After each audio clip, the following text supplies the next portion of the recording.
Fala, torcida vascaína, a gente está de volta com o nosso canal Vamos Vasco, com a notícia do primeiro reforço contratado pelo Vasco para a temporada de 2026. Vamos falar da chegada aí do colombiano Rojas, também vamos falar aqui da situação do Saldívia, tivemos atualizações da imprensa chilena quanto à negociação com esse jogador. O Vasco estipulou valores para vender o lateral esquerdo Lucas Piton. Besiktas quer fazer uma proposta para contratar o jogador, você vai entender isso aqui no nosso vídeo.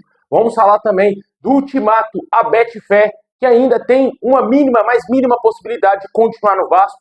Vamos explicar essa situação. Também vamos falar dos uniformes da Nike, que ontem foram utilizados e com muita sorte na Copa São Paulo de Juniores, né? Os uniformes provisórios, que visualmente ficou melhor do que naquelas fotos, né, que foram trazidas inicialmente pelo Vasco. Mas antes de a gente começar, deixa aquele like, se inscreve aí no canal se você não está inscrito, ativa o sininho das notificações para você receber os vídeos postados aqui do nosso canal diariamente. Muito obrigado a galera que está se inscrevendo aí no canal. Falta muito pouquinho mesmo para a gente chegar a 229 mil inscritos e quem sabe chegar a 230 mil inscritos nesse ano de 2026, uma marca muito importante para o nosso canal, hein? Muito obrigado.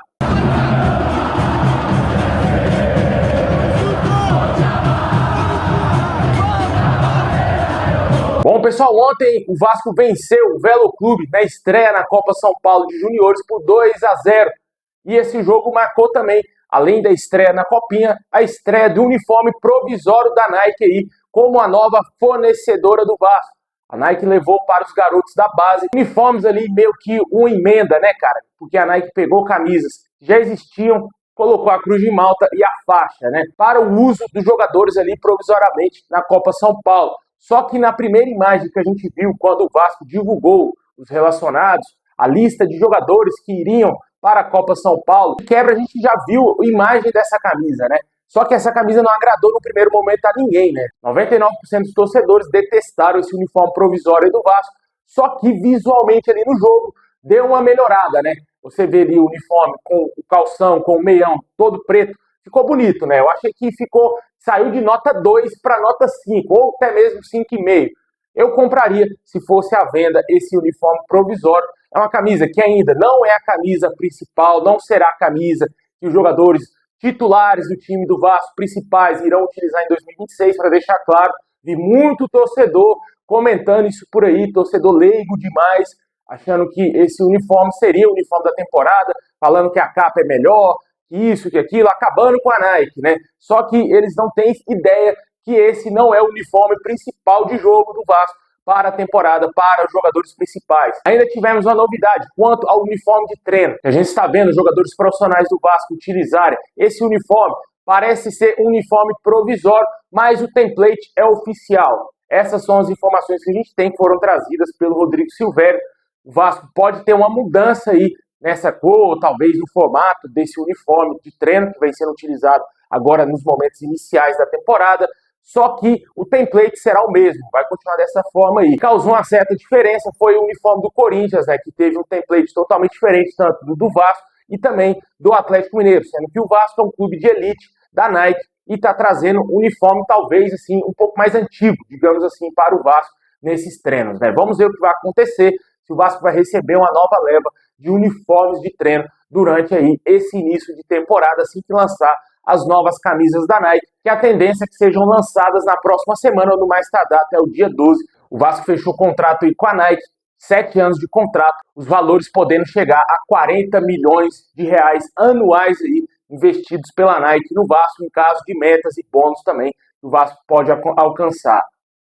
Comente aí o que você achou desse uniforme da Nike que foi utilizado na Copinha, uniforme provisório. A gente tem que ver ainda a camisa branca, né? Que deverá ter estreia, quem sabe, nos próximos jogos do Vasco. Além disso, a gente também vive a expectativa quanto ao anúncio do novo patrocínio Master, né? Que vai ficar estampado no meio da camisa do Vasco, no centro ou talvez na lateral, como era a antiga patrocinadora Betfair, que ainda tem até essa segunda-feira para anunciar aí se vai renovar ou não um contrato com o Vasco.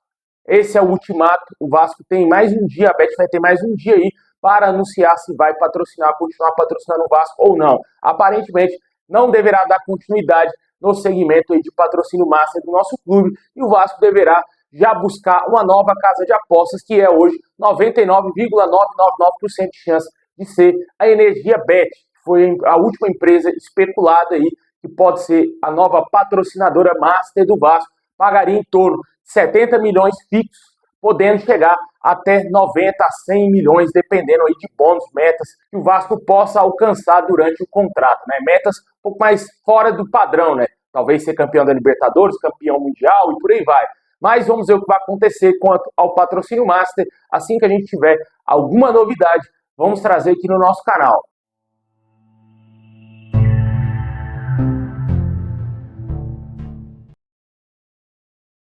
Bom, agora vamos falar aí da situação da SAF, né? O investimento deverá ser feito aí pelo Marcos Faria Lamáquia.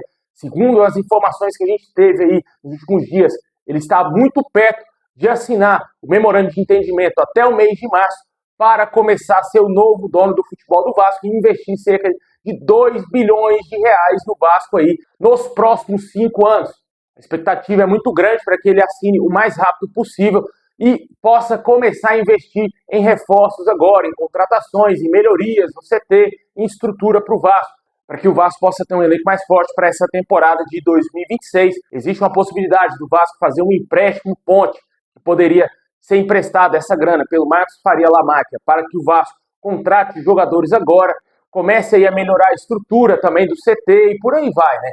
O Vasco fazer um investimento maior em contratações, para que a gente possa ter um elenco muito mais forte, né? Só que tem um porém, o Vasco ainda precisa se acertar com a CAP, que é quem detém ainda 31% das ações da antiga 777 Partners.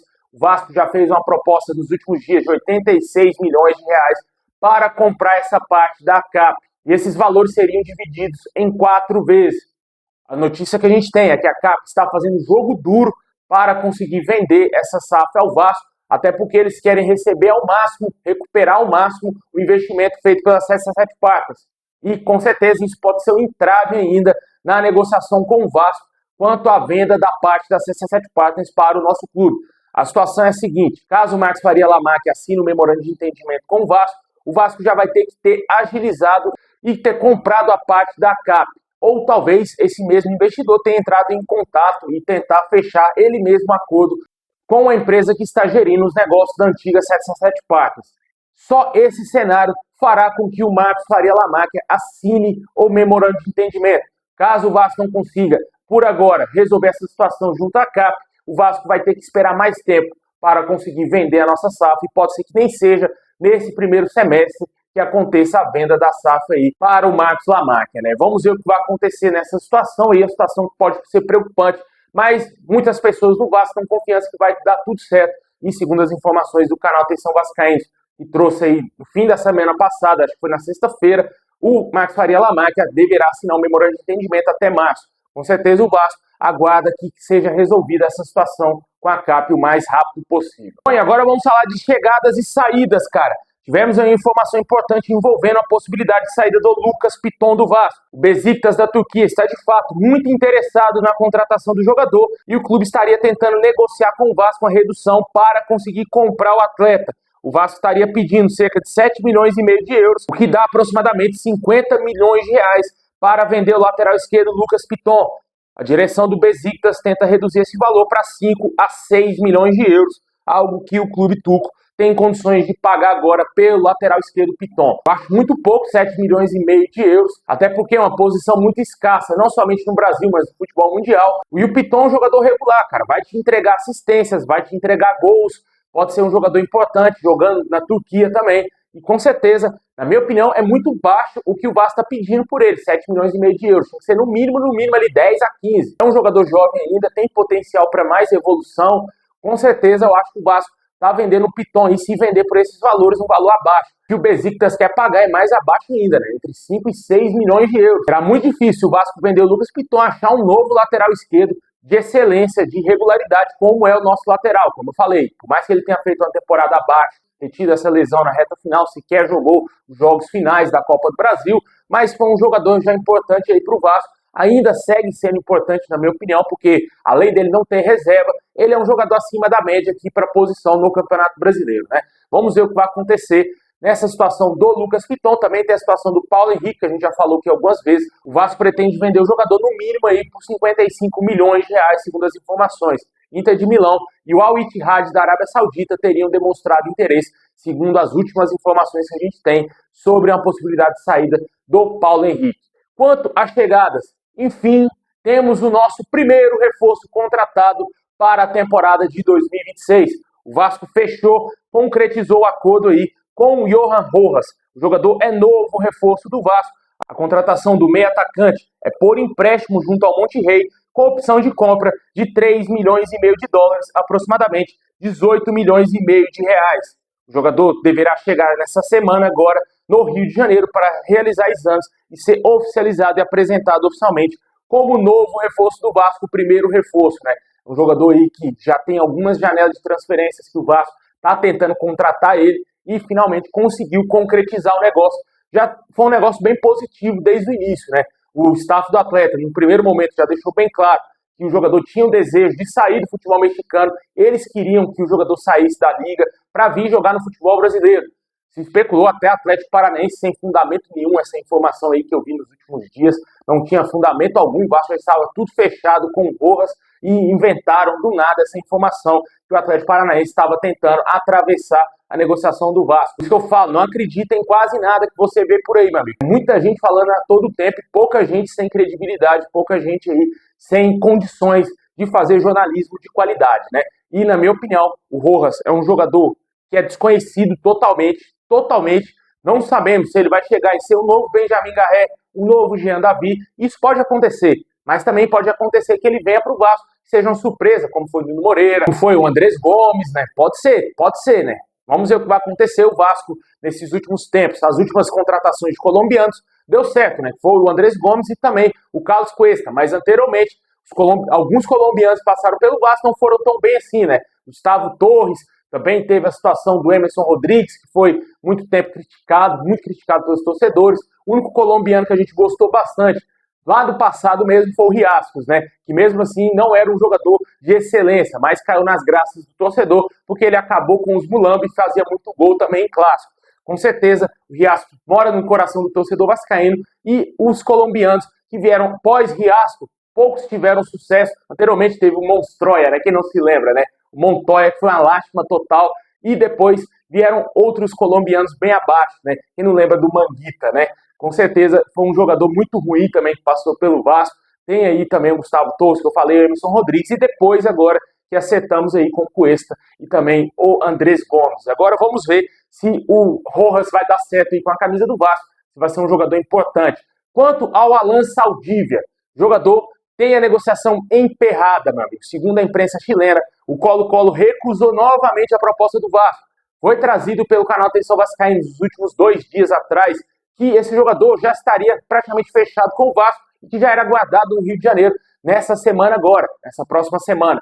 Só que a imprensa chilena trata que a negociação não vai acontecer por enquanto, porque o Colo-Colo recusou mais uma proposta do Vasco. O jogador teria se posicionado e disse que está aguardando, que está esperando aí o seu futuro, né? Ele disse, veremos. Essa é a novidade que a gente tem quanto ao Alan Saldívia, uma novela gigantesca. O Fernando Diniz quer muito essa contratação, o Diniz insiste bastante para que o Vasco contrate esse jogador.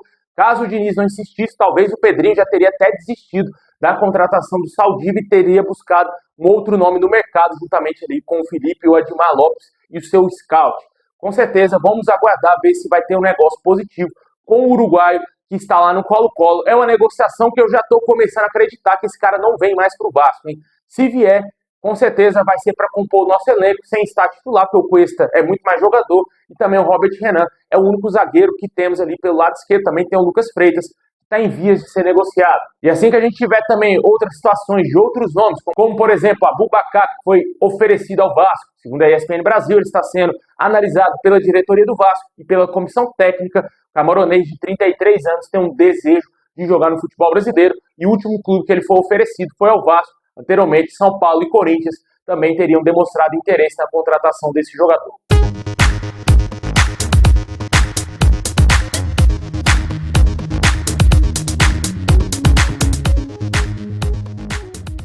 Bom, pessoal, esse é o vídeo de hoje. Muito obrigado por assistir até o final. Deixa aquele like, se inscreve, ativa o sininho. Tamo junto e é nóis!